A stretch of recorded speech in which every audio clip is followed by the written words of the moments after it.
안녕하십니까. 예도는 지금부터 메를로 뽕띠에 대한 지각의 현상학, 이 뽕띠에 대한 강좌는 사실 예도TV에서 지금 처음인데, 사르트르는 존재와 무라고 예도가 헤겔의 대자 개념을 갖고 타자에 대한 개념을 설명한 그 강좌가 이미 있는데, 메를로 뽕띠는 예도가 강좌를 오늘 처음 합니다, 여러분. 그래서 뽕띠에 대한 이 강좌는 사실은 좀 일찍 했었어야 되는데 오늘 비로소 하게 되었고, 뽕띠는 1908년도에 태어나서 좀 일찍 죽었어요. 1961년도에 죽었으니까 상당히 50대 중후반에 생을 마감한 그런 철학자죠.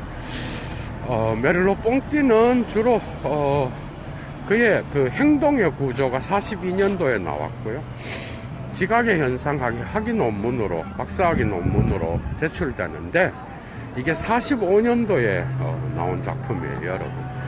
그런데 이게 왜 중요한가 하면은 훗설의 현상학, 이게 사실은 훗설의 현상학의 영향을 받았지만 사실 뒤로 가면서는, 그 작품 뒤로 가면서 레트로 몽드라고 하는 세계로의 존재, 이런 게 나와. 그러니까 하이데거의 영향도 상당히 강하게 나타납니다. 그런데 주제가 신체예요, 여러분. 몸. 그래서 몸의 현상학, 이런 이야기를 갖다 붙이는데, 사실은 이 작품은 그래서 니체와의 영향도 연관도 상당히 찾아볼 수 있는 그런 작품입니다. 그래서 예도가 니체를 하는 자인데 이 강좌를 좀 늦게 했다는 거는 어떻게 보면은 상당히 아이러니하죠. 그래서 오늘 정오 산책에서, 예도는 추운 날씨지만 메를로 뽕띠에 대한 그 사유를 여러분들에게 소개하면서 지각의 현상학으로 여러분들을 이끌고 가도록 여러분들과 함께 동행하면서 지각의 현상학의 사유로 초대를 하겠습니다, 여러분. 자, 여러분 한번 생각을 해보시고, 신체라고 하는 거, 여러분들은 다 귀를 가지고 있고, 눈을 갖고 있고, 그 다음에 코도 갖고 있고, 손, 발, 다리, 그 다음에 팔, 이런 걸 다 갖고 있잖아요. 그런데 서양 철학에서 니체 이전에 이런 부분들을 제대로 철학의 주제로 못 끌어왔고, 거기에는 니체의 어떤 혁명이 있어야 되는 거예요, 사실은. 그러니까 훗설 하이데거의 영향이 있지만, 니체가 이미 인간의 그리스도교회 교회의 영향에 의하여 영혼이, 그러니까 정신이, 그죠? 몸보다는 중요하고, 영혼은 죽어서도 구원을 받는데, 이 육체는 오늘날의 신학은 또 이렇게 안 갑니다. 그런데 어쨌든 니체 이전에 이 육체에 대한 그 개념이 서양 철학에서는 다루어졌다기보다는 그냥 하듯이 받았어요.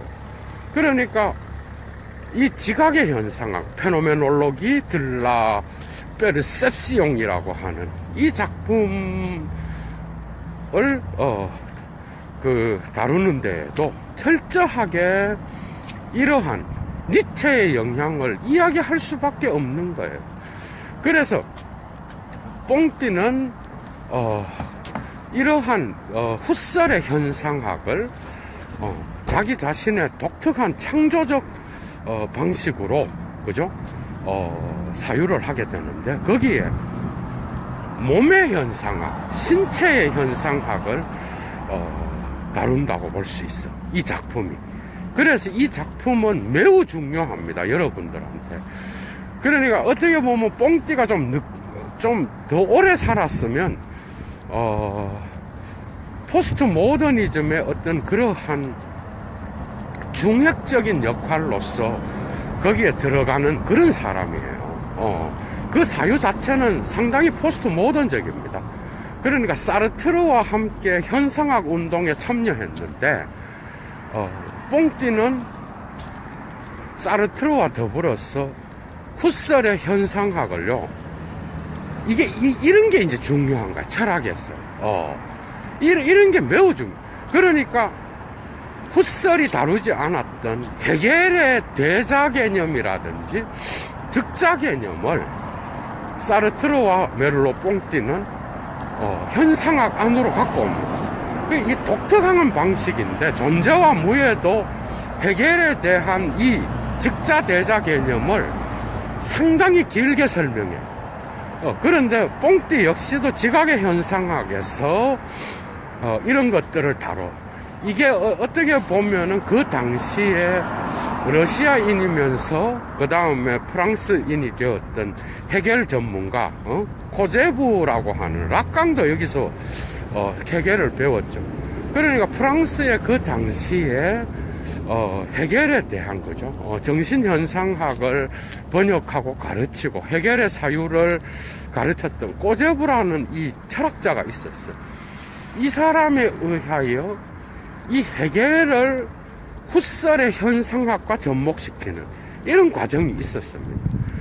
그런데 이 작품 안에는 뒤로 가면서 이 현상학이라는 개념, 페노메놀로기라는 개념 안에는 결코 후설이 들어있는 게 아니라, 후설만 있는 게 절대 아니에요. 그게 아니고 하이데거의 존재론도 함께 포함된 그런 현상학이야.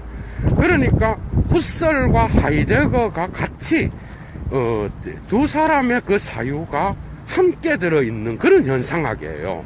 그걸 여러분들이 일단 아셔야 되고, 그 다음에 그 당시에 메를로 뽕띠와 사르트르는 철저하게 이러한 현상학을 헤겔의 즉자대자 개념과 연결시켰고, 거기에서 타자의 개념을 끌어오는 이런 방식의 현상학을 구사했다는 거, 이거는 아주 독특한, 후설도 하지 않았고 하이데거도 하지 않았던 그런 독특한 프랑스 철학의 어떤 독특한 사유 방식이죠. 그런데 이 현상학 운동에 주도적인 역할을 했던, 그죠? 사태 자체로라고 하는 쭈얼자 하첼프스트라고 하는 이 운동에서 하이데거와 후설과 하이데거가 있었고, 그 다음에 헤겔을 이런 방식으로 해석하는 독특한 것. 이 두 사람은 다 프랑스 문학가였고 철학자였지만 독일의 이런 대가들을 다 가지고 독특한 방식으로 창조적으로 현상학을 구성하고 있다라는 것. 이게 아주 탁월한 어떤 그 지각의 현상학과 존재의 무의 독특한 그런 현상이라고 볼 수가 있습니다. 그죠? 그래서 이런 강좌가 중요한 거예요, 여러분. 그냥 뭐 책을 읽어주는 이런 수준이 아니잖아, 그죠? 핵심을 꽉, 잡아서, 그죠? 이끌어야 되는데. 그래서 이 지각이라고 하는 거. 페르셉시옹. 이건 뭐죠? 지각이 뭐야? 지각은, 그죠? 언제나 독일어에서는 바르 내용인데, 뭔가 바르, 사실적인, 사물적인 사태를 인간의 인식 안으로 받아들이는 기제가 바로 지각이야. 이 부분을 오분 개념과 그 다음에 헤겔의 정신현상학 강좌에서 예도가 아주 기초적인 것부터 설명해놨습니다. 이미 그쪽을 참조하시고, 강좌를 많이 해놓으니까 좋은 게 이제는 각주를 달 수 있어. 그러니까 그쪽에서 지각의 개념, 여러분, 지각이 뭐예요? 지각은 감각과 관계되어 있는 감각.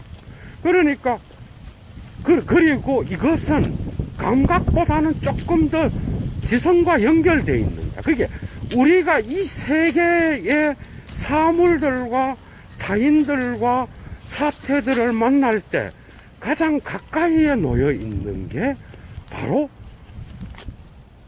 지각이에요, 여러분. 감각 지각이라고, 여러분. 맞죠? 이 지각을 통하여 우리는 지성과 만나면서 이 사태를 파악하게 하잖아, 그죠? 그런데 여기서 최고의 구성이 있어. 현상학의 주제가 뭐예요? 사태 자체로 돌아간다.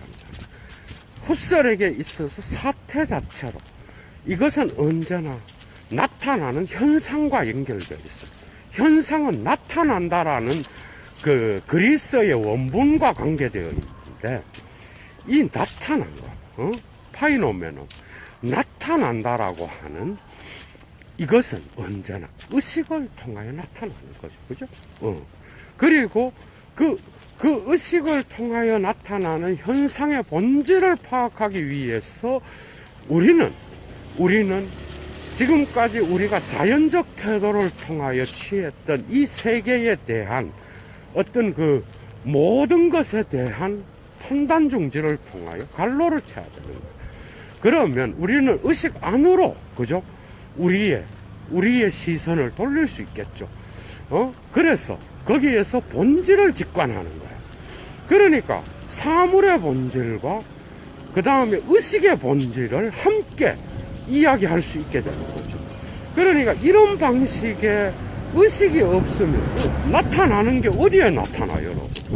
사태가 의식에 나타나는 거예요. 그러니까 이 의식에 나타나는 그런 사물들의 세계죠, 세계. 세계의 사태의 본질을 파악하는 거예요. 그게 목표죠, 여러분. 여러분, 여기에서 현상학이 중요한 게 뭐예요? 현상학이 중요한 거는 경험론과, 물론 칸트도, 그죠? 칸트도 그런 식으로 출발을 했어. 양쪽을, 휴메의 어떤 그러한 극단적 경험론과, 그 다음에 라이프치히의 극단적, 합리론을 결합시키려고 했잖아. 종합을 하려고. 후설 역시도, 그냥 주관과 관계없는 순진한 실제론, 그 다음에 주관 자체의 어떤 그러한 관점에서만 파악하는 관념론, 그죠?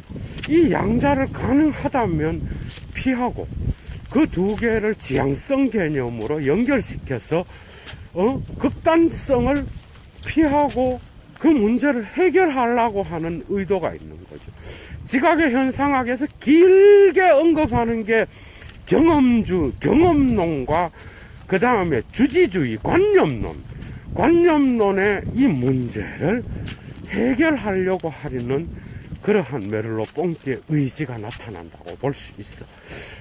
그 과정에서 후설의 이러한 관념론적 현상학을 마침내 몸의 현상학으로 뒤집어 버려. 그러면서 이 세계 사물이 있는 실제와 그 다음에 이거를 인식하는 주관, 이 주체는 언제나 그 관계의 한가운데에 몸이 있는 거야. 몸이 이해가 돼요? 몸이 있어서 이 몸이 지금까지 서구 형이상학에 의하여 이건 사실 하이데거도 제대로 이야기 못했던 거예요, 여러분. 그러니까 니체적 사유를 갖고 가서 어떻게 보면은 니체가 처음 이야기했습니다. 무슨 메를로 뽕띠가 몸의 현상학에 대한 이런 것들을 물론 현상학으로는 처음 이야기를 했죠, 당연히. 그러나 몸에 대한 이러한 사유, 감각과 그 다음에 욕망에 대한 이런 개념들, 그래서 육체에 대한 것이 인간에게 중요하고 이 땅 위에 발 딛고 있는 인간의 육체, 그래서 인간의 욕망, 삶, 이런 것들을 전부 다 이야기한 게 니체잖아. 자라투스트라에는 그래서 인간의 몸이 의식보다 앞서 있다라고 이야기를 해요. 그런 것들을 다 해놨는데, 메를로 뽕띠는 그러한 것들을 현상학과 연결시키면서 이제 하이데거의 세계 내 존재로 나아가는 그런 방식을 취하고 있다라는 것. 이게 아주 독특한 거라고 할 수 있겠죠. 그래서 거기에서 보면은 공간과 시간이 나오고 타자가 나오고 세계가 나옵니다, 여러분. 그리고 그것을 역시 메를로 뽕띠는 프랑스 전통에 있으니까 코기토, 시간성, 자유 이런 개념들을 이야기한다고, 여러분. 그러면서 나중 작품에서는 마르크스와 연결시킵니다. 오늘은 어쨌든 지각의 현상학을 이야기하는 시간이니까, 그죠? 그래서 오늘 약간 춥네요. 손이 그냥 그래서 메를로 뽕띠는 이제 신체의 중요성, 신체 지각, 그러니까 정신과 연결되는 그러한 지각이 아니라 신체와 직접적으로 연결을 되는, 그래서 인간과 세계 사이에는 인간의 몸이 있다는 거야. 그러니까 정신보다 앞서 있는 게 몸이라는 거죠. 그래서 그는 그 유명한 말을 남깁니다. 지각의 현상학에서. 뭐라는가 하면, 인간의 눈과, 여러분 눈으로 보죠? 시각이라고 그러죠. 손으로 만지죠? 촉각이라고 그러죠. 귀로 듣죠? 그리고 청각. 이런 감각적인, 지각적인 이런 것들은, 어떤 것보다 많이 안다. 여러분들의 눈이 이 세계를 보는 세계로 만들어주고, 여러분들의 귀는 이 세계가 소리의 세계로 만들어주는 거예요. 그래서 여러분들의 손과 발은, 우리 인간의 손과 발은 우리의 지성보다 더 많은 것을 알고 있고, 이건 실제로 이야기하는 거예요. 그 다음에 눈과 귀는 지성보다 훨씬 많은 걸 알고 있는 거예요. 그래서 여러분들의 다리는 걷는 세계요. 그 다음에 손은 촉각하는, 촉지하는 그런 세계요. 눈은 보는 세계, 귀는 듣는 세계. 그래서 이 세계는 언제나 인간의 몸과 가장 가까이에 놓여 있는 그러한 상태이기 때문에 서구 형이상학이 정신을 몸 위에 위치시키면서 관념론으로 나간 거는 완전한 착각이었다. 이렇게 이야기를 하면서 마침내 철학에서 신체, 몸의 개념을 핵심적인 자기 철학의 주제로 갖고 오게 되는 거죠. 그래서 메를로 뽕띠는 자기의 철학에서 이 몸의 중요성, 몸이라고 하는 것은 우리가 지성적으로 아는 것보다 훨씬 앞서 있고, 언제나 이 세계에로의 현존, 세계에로의 존재, 레트로 오 몽드라고 하는데, 이 세계에로의 존재에 가장 가까이에 놓여 있는 통로요, 문과 같은 거야, 여러분. 그러니까 몸이 없다 그러면, 신체가 없다 그러면 그 알미라 그러는 거는 상당히 유령적입니다. 그래서 데카르트가 나누어 놓았던 신체와 육체, 신체와 정신의 개념을 이제는 신체를 함께 가지고 와서 메를로 뽕띠가 자기 자신만의 독특한 철학을 구사하면서 이 지각은 언제나 신체와 연결되어 있고, 이 신체가 바로 인간의 전인격적인 그러한 인간을 구성하는 그런 걸로 본 거죠. 그래서 여러분들 봐봐, 니체의 철학에서 중요한 게 뭐예요, 여러분? 니체의 철학에서 중요한 개념이 바로 생리학입니다. 생리학. 여러분, 생리학이 뭐야? 생리학은 인간의 몸의 조건에 대한 그러한 학문이에요. 그러니까 니체는 밥 먹듯이 생리학을 이야기해요. 물리적 조건과 인간의 생리적 조건, 그 모든 유기체는 언제나 신체의 조건과 밀접하게 연결되어 있는 거예요.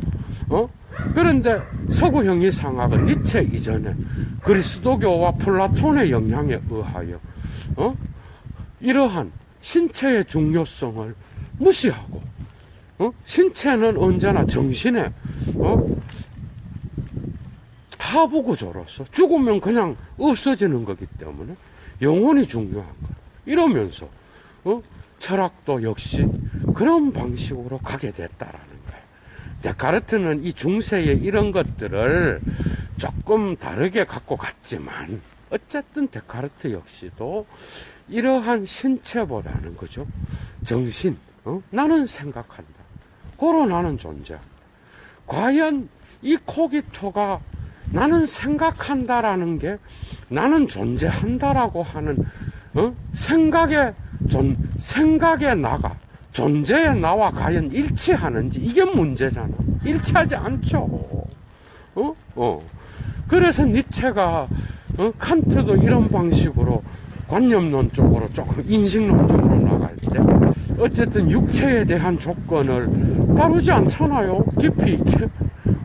그러니까 해결로 나가면서 극단화됐고, 그런데 이런 것들을 니체가 다 박살을 내버린다고 여러분. 그러면서 몸이 얼마나 중요하고 도스토예프스키의 영향을 받아서 대지를 사랑하라 여러분. 이 땅을 사랑하라. 이 땅은 몸과 직접적인 연관이 있는 것이고 저 세계가 아닌 이 세계에 땅을 붙이고 있는 이 인간, 초인으로서의 이런 인간, 이런 인간에 대한 어떤 그러한 그 육체성, 신체성을 강조하는 몸을 가진 인간, 그것을 자기의 철학에서 중요한 논점으로 갖고 왔잖아요. 비로소 20세기에 들어서면서 45년도에 메를로 뽕띠가 후설과 하이데거의 현상학적 해석학, 이걸 다 현상학이라 그러죠. 이 현상학을 신체의 어떤 그러한 중요성과 연결시키면서 자기 자신의 독특한 몸의 현상학을 창조하고 있다라는 거죠. 그죠? 그러면 이 세계에 가장 가까이에 열려져 있는 그 인간의 존재는 언제나 신체와 관계를 맺고 있는 것이고, 이 신체는 언제나 우리가 그죠?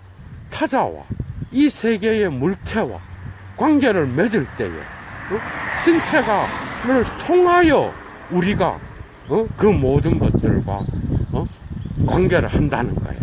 그러나 여기서 중요한 게 있어요, 여러분. 우리는 타자에 대한 의식의 세계를 우리는 경험할 수 없어요. 감정이입 다 헛소리인 거예요. 여러분 생각을 해봐.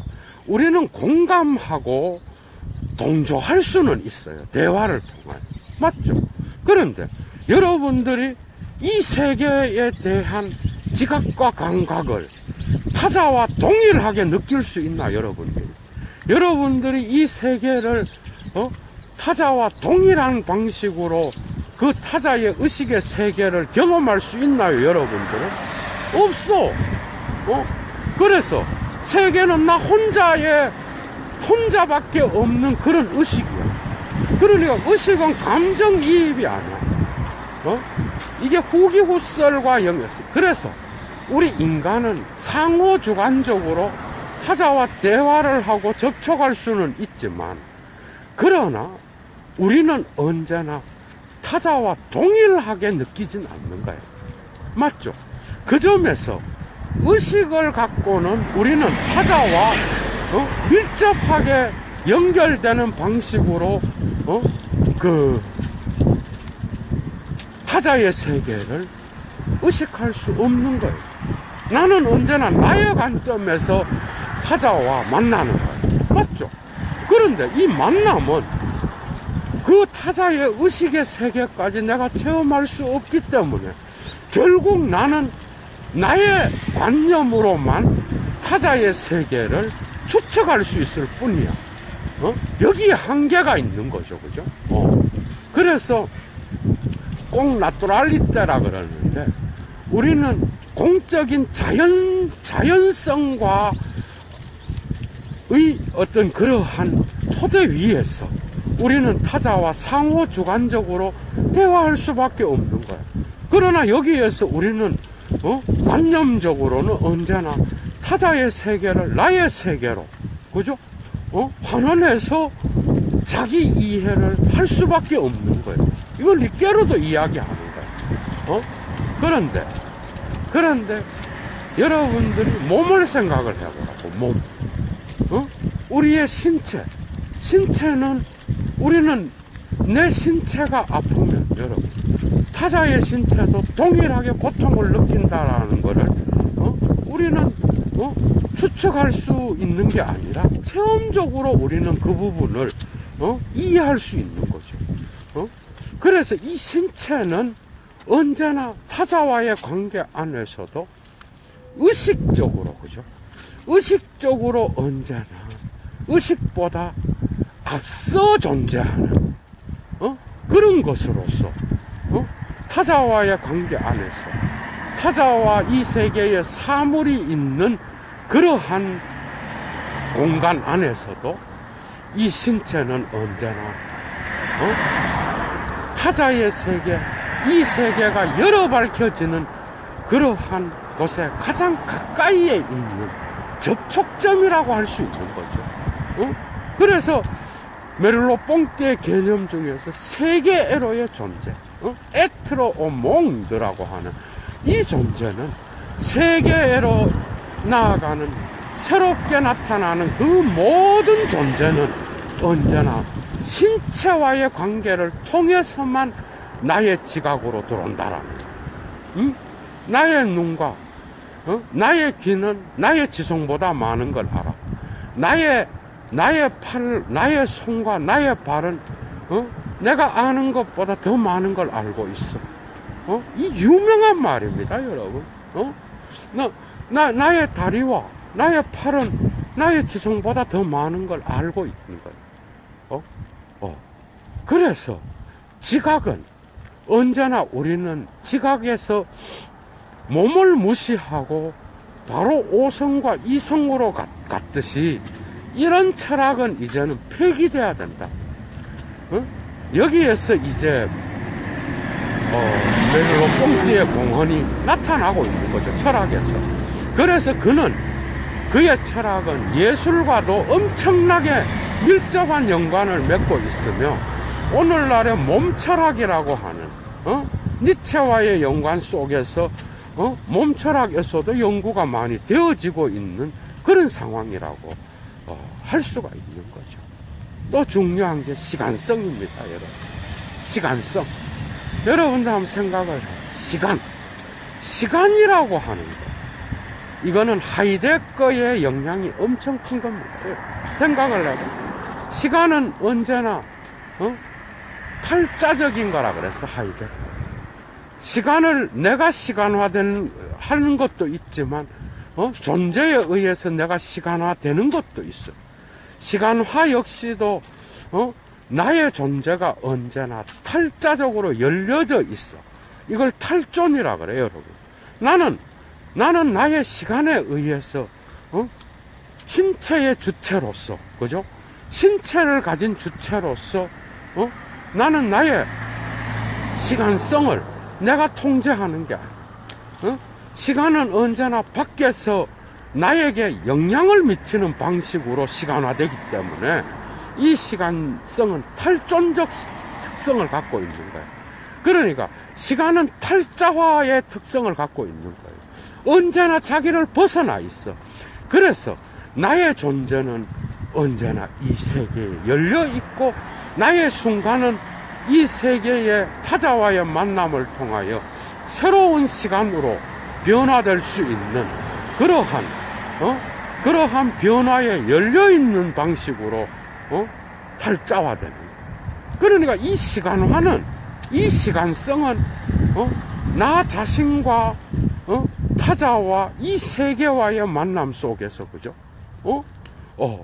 나를 언제나 벗어나게 하는 거예요. 그래서 나의 존재는 내 것이 아니라 공적인 영역과 연결되어 있는 것이고, 이 시간화는 그래서 몸을 통하여 메를로 뽕띠에 의해서 새롭게 해석되고 있는 겁니다. 신체를 가진 인간, 여러분. 그는 언제나 자기 자신이 시간화를 통하여 자기의 주체를 형성한다고 생각하지만, 하이데거가 이야기했듯이 존재의 의미는 시간을 통하여 드러나고, 이 시간은, 그죠? 시간화를 통하여 자기를 벗어나게 하는. 그래서 실존의 공간성과 시간성은 언제나 변화에 이건 하이데거가 가르쳐 준 거예요. 변화에 열려 있는, 변화와 함께 변화 속에서 끊임없이 새로운 가능성으로 열려 있는 그런 존재를 형성하는 거죠, 여러분. 여기에 우리의 몸이 있는 거예요. 우리의 몸은 이 시간화를 통하여 탈존의 형태를 취하기 때문에 언제나 우리는 탈자적 시간화의 영향에 의하여 새로운 가능성의 존재로서 열려 있음이 드러나는 거예요. 그래서 마지막에서 말하는 그 자유의 개념, 여러분, 리베르테의 개념 역시도 나의 자유는 언제나 이 세계에 조건 지어진 자유야. 하이데거가 말하듯이 내던져져 있는 존재로서 우리는 이 자유를 결코, 그죠? 결코 이 자유를 내가 절대적으로 사용할 수가 없어. 우리는 언제나 제한된 자유만을 갖고 있어요. 우리는 상호주관적 존재로서 우리의 몸을 통하여 타자와 접촉해. 이 세계의 사물 역시도 우리의 인식과 접촉하기 위해서는 몸을 통과해요. 관념론과 경험론 가운데에 우리의 신체가 있어요, 여러분. 하이데거는 이것을 신체라고 하지 않고 사이의 존재라고 이야기해요. 현 존재는 언제나 사이의 존재. 안과 밖 사이를 가는. 그래서 거기에 해석이 있는 그런 방식으로 해석하는 거죠. 이 사이는 메를로 뽕띠한테서는 언제나 신체로 나타나는 거예요. 그러니까 이 신체는 나의 자유를 제한하는 방식으로 나타나는 거예요. 맞죠? 여러분들이 신체를 갖고 있기 때문에 실존의 공간성의 한계를 갖고 있는 거예요. 맞죠? 하이데거도 그 공간의 한계, 역사성을 이야기했다면, 메를로 뽕띠는 이러한 신체를 통하여 확실한 인간의 유한성을 이야기하는 거예요, 여러분. 여러분들의 자유는 또한, 내 밖에 타자가 있어요. 사물만 있는 게 아니야. 이 세계 안에는 타자들이 있어요, 여러분. 그래서 사회가 있어요. 그렇다 그러면 이 자유는 언제나 나의 공간성과 더불어 제한되어 있는 그러한 신체를 가진 몸으로서 우리는 그런 주체로서 제한된 자유밖에는 사용할 수 없는 거야. 내던져진 존재는 결코 절대적 자유를 가질 수가 없어. 그래서 거기에다 국가가 있고 또 이렇게 해서 사회 철학으로 가는 거예요, 나중에. 그러니까 이러한 타자와의 함께 살아가는 그러한 세계 안에서 우리는 신체를 가진 자들로서 유한한 존재로서 절대적 자유는 가질 수도 없고 언제나 타자와의 관계망 안에서 이 관계성 안에서 자유가 표출되기 때문에 그 자유는 끊임없는 제한을 통하여 나타나는 그런 자유로밖에는 우리는 자유를 행사할 수 없다라는 거죠. 적자라는 게 뭐예요? 적자라는 거는 언제나 우리의 몸을 생각하지 않을 때 가능한 거예요. 우리의 몸은 언제나 이 세계와 접촉에 있잖아. 그죠? 그럼 접촉에 있다고 한다면 적자는 언제나 대자에 열려 있는 거죠.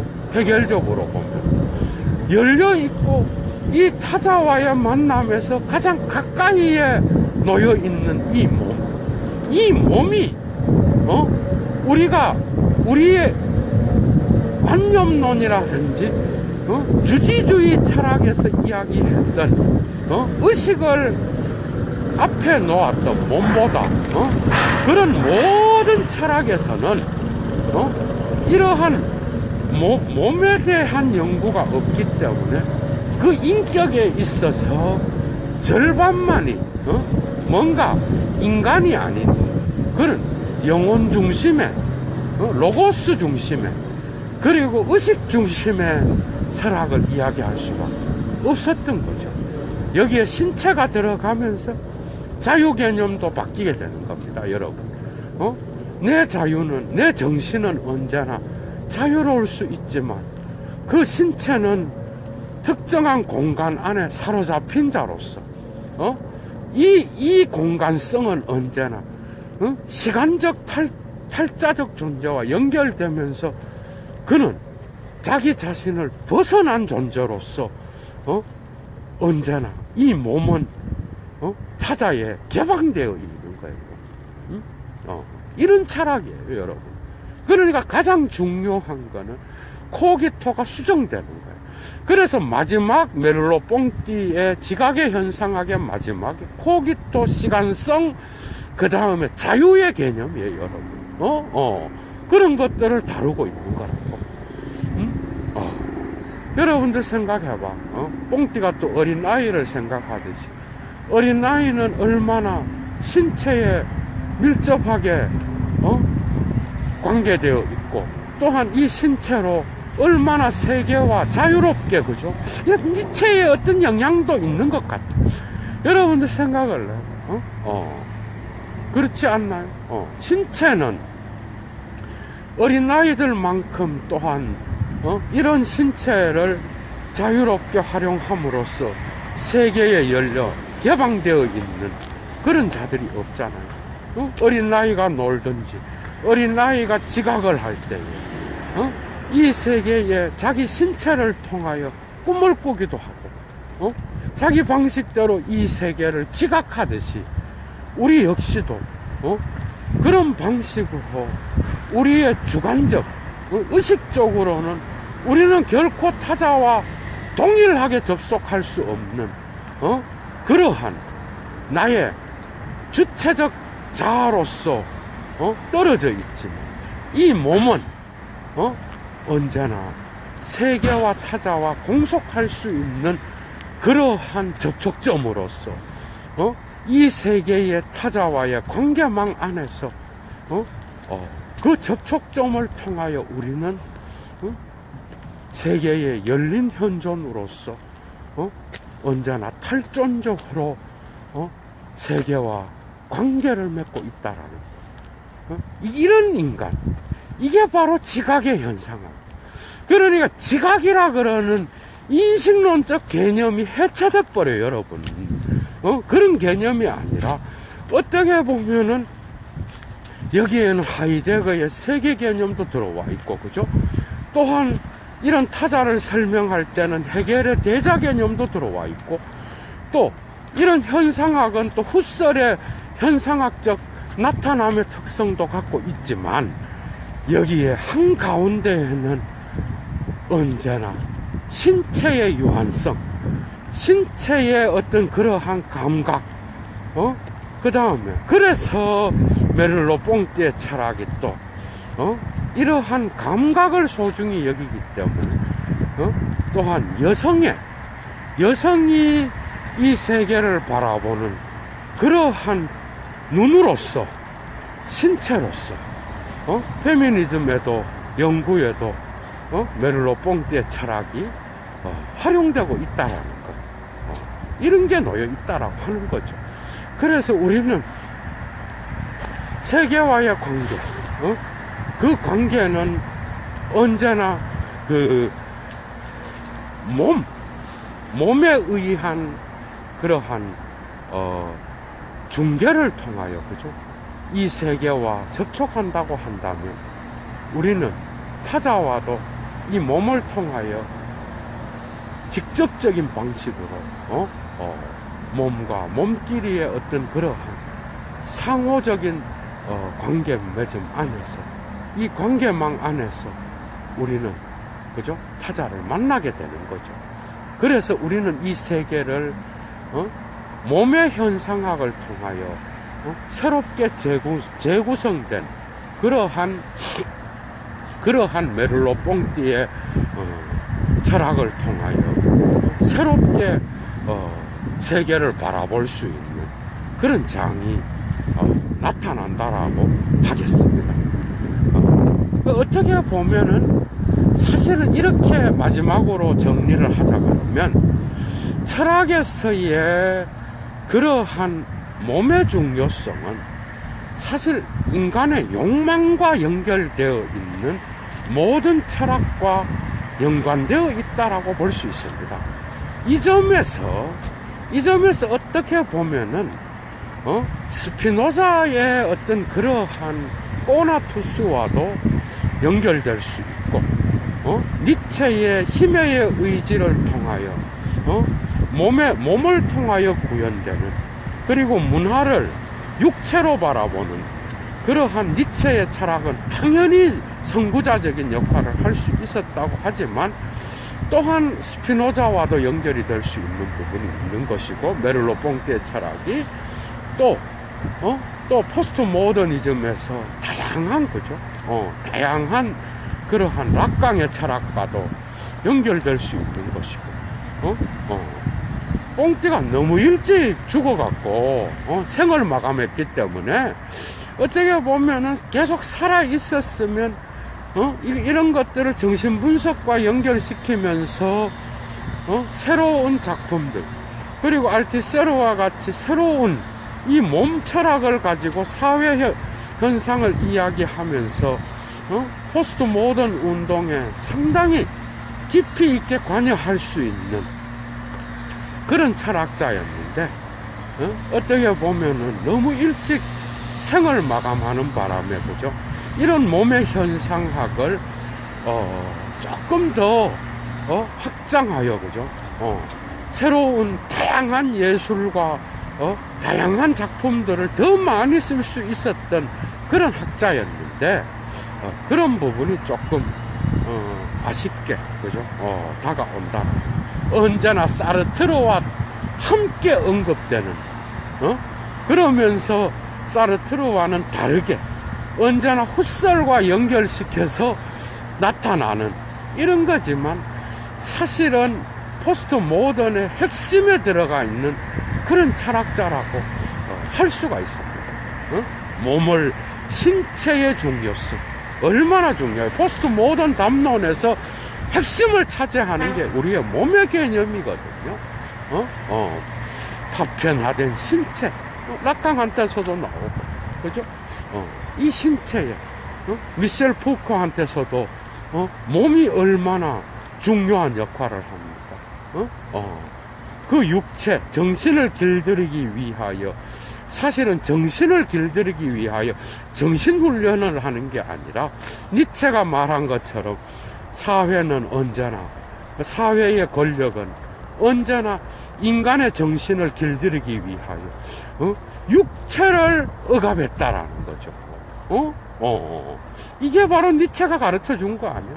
종교적인 거에서도 이런 게 나타납니다. 특히 금욕주의적인 어떤 그러한 특성을 가진 그러한 종교적인 체벌 의식에서도 나의 육체를, 금식기도라든지 나의 육체를 죽이면, 바울도 그런 얘기를 하잖아. 육체를 죽이면 영이 산다 그러잖아, 여러분. 그 과정에서 이 몸이 제대로 된 연구를 통하여 정신과의 관계를 서구형이 상학은 놓쳤고, 이걸 억압함으로써 오히려 문화의, 그죠? 육체의 기호를 언제나 정신의 상위적 기호와 연결시키기 위해서 수단으로 사용했다라는 여기에 대한 어떤 새로운 오늘날의 21세기의 담론에 중요한 그러한 각성을 일으킬 수 있는 그런 현상학을 제시했다라고 볼 수가 있습니다, 여러분. 그러니까 여러분들이 시간이 되시면 꼭 지각의 현상학을 읽어보시고, 여러분들 각각의 나름대로 다른 방식으로 얼마든지 해석할 수 있어요. 그래도 철학의 대가들의 책들은 전부 다가 한 사람이 해석할 수 있는 게 아니에요. 여러분들이 거기서 또 다른 통찰을 얻어서 또 다른 방식으로 활용할 수 있고, 특히 미학 분야에서 이러한 뽕띠의 미학에 대해서 예도가 또 강좌를 열겠지만은 예술 분야에서도 또 새로운 어떤 그러한 뽕띠의 어떤 철학을 활용하여 예술을 이야기할 수 있어요. 그렇죠? 뽕띠는 예술을 정말 중요하게 여긴 거예요. 이런 몸의 현상학은 예술과 또 직접적인 연관이 있어. 이게 기이하지 않나요, 여러분? 니체가 이성 중심의 이러한 담론들을 해체하기 위하여서는 뭐라 그래요? 예술밖에는, 미국에 탄생해서 그러잖아. 예술밖에는 이러한 이성 중심의 지식, 비센샤프트, 학문, 다양한 학문을 해체할 수 있는 길은 예술밖에 없는 거야, 여러분. 그러면서 그가 몸의 중요성을 이야기하는 그런, 그죠? 정신을 강조하기 위하여 억압된 몸을 새롭게 연구하면서 새로운 의심의 철학자로서 포스트 모던을 열었잖아, 그죠? 니체가. 그런 것처럼 뽕띠 역시도 예술이 정말 중요하다고 봅니다. 이제 이해가 되죠. 이런 부분이 거의 같이 가는 거야, 여러분. 또 몸의 주체는 뭘 또 설명할 수 있어요, 여러분? 몸. 여러분, 니체가 디오니소스를 갖고 아폴론을 해체하잖아. 그런데 이 뭐야? 춤을 치는 디오니소스, 술에 취해서 디오니소스 성가에 취해서 성가대의 노래에 취해서 춤을 추는 이 디오니소스의 이 광기 어린 이러한 주체는 춤추는 자의 주체, 여러분. 맞잖아. 여러분 춤출 때 여러분들의 의식이 어떻게 활동해? 오히려 몸의 동작을 통하여, 신체의 동작을 통하여 인간의 어떤 새로운 주체, 몸의 주체가 탄생되는 그런 게 있는 거죠. 그래서 이러한 춤과 연결시킬 수 있는 철학도 될 수 있고, 뭐 발레라든지 또 인간의 몸을 가지고 중요하게 여기는, 그죠? 그런 철학들. 심지어 프란시스 베이컨의 작품 역시도 이러한 메를로 뽕띠의 신체의 현상학과 연결해서 해석할 수 있겠죠. 특히 예술가들은, 그죠? 그 다음에 이러한 신체의 현상학은 또한 우리는 알을 언제나 지성으로만 안다고 생각했는데, 여러분들의 몸이 더 정직하다. 뭐 오늘날 이런 얘기도 하잖아. 몸은 속일 수가 없다. 이러고 이런 것들, 몸의 온도라고 하는 그런 무의식의 개념들 역시도 전부 다가 이러한 신체의 중요성 때문에 나타난다는 거예요. 그래서 이런 지각의 현상학은 또한 락강이라든지 프로이트의 이런 정신분석학과도 밀접하게 연결될 수 있는 그러한 통찰들을 주고 있다라는 겁니다. 그래서 뽕띠의 이 지각의 현상학의 명언인 이런 것들을 언급하고 예도의 강좌를 마치겠습니다. 여러분들의 눈은 여러분들의 지성보다 많은 것들을 알고 있습니다. 여러분들의 귀는 여러분들의 지성보다 많은 것들을 알고 여러분들의 손과 발도 여러분들의 몸에서 느끼는 그 모든 지각은 몸을 통해서 느끼는 것은 여러분들의 지성에 오기 전에 많은 것들을 알고 있습니다. 이 말은 비유겠죠, 여러분. 이해가 돼요. 직감이라고 하는 거 있죠. 직감, 나 직감적으로 알아. 여기에 무슨 학문이 무슨 들어가. 바로 직감인데, 여러분. 그런데 그 직감적으로 안다라는 그 말 안에는 지성의 희생이 들어가 있다라는 거예요. 꼭 기억하시기 바랍니다. 지성의 개념 없이 몸만으로 어떻게 알아요, 여러분? 몸만으로. 그 모든 것 안에.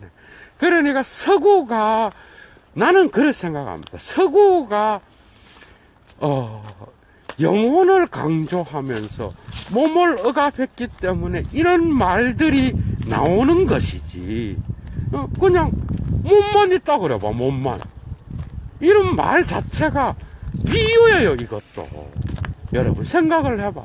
여러분들의 정신이 없는데, 몸에 대한, 고기 덩어리에 대한 인간의 정신과 연결된 그 몸을 생각할 때에 프란시스 베이컨의 작품도, 들레즈가 얘기하는 그러한, 동물대기라든지 이런 개념들이 의미가 나타나는 거죠.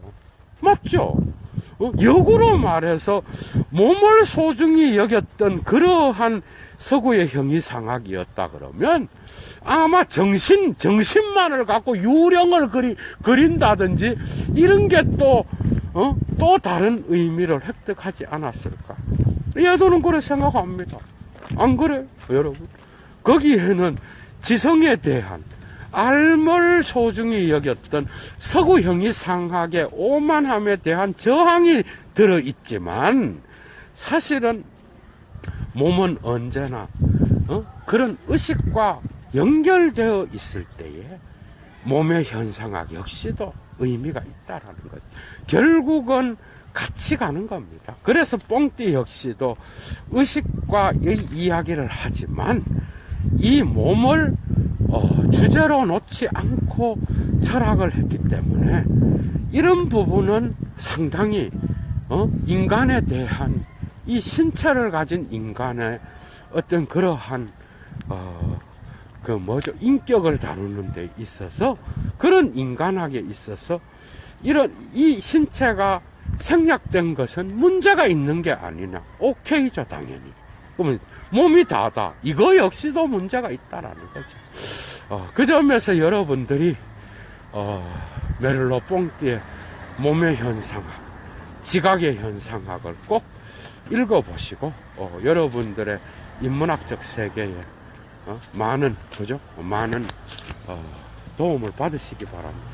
예도는 물러가겠습니다. 주스.